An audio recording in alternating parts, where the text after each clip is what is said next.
Welcome to the first video on front-end web development series covering HTML, CSS, and JavaScript. Let's start by taking a look at the field of work. Those who work in the front end use web platform technologies like HTML, CSS, and JavaScript to build websites, web apps, and even native apps that run on the web. The job titles are quite diverse, but more importantly, you can work in a corporate setting, as a freelancer, or both. It can turn out to be a wonderful side gig if you take it seriously.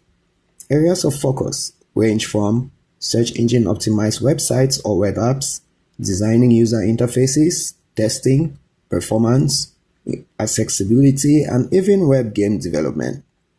We already looked at some foundational terms on internet and the web. We need to add on to that by learning core technologies and tools, using code editors like Visual Studio Code and your favorite web browser. In a nutshell, HTML is like a skeleton, building the structure, CSS creates a style, while JavaScript adds interactivity, leading to a progressive enhancement. To proceed, we use tools to plan, design, then code, test, and deploy our software solution. That was 90 seconds on front-end web development with Features Decay. Like, subscribe, and share this content. Thank you.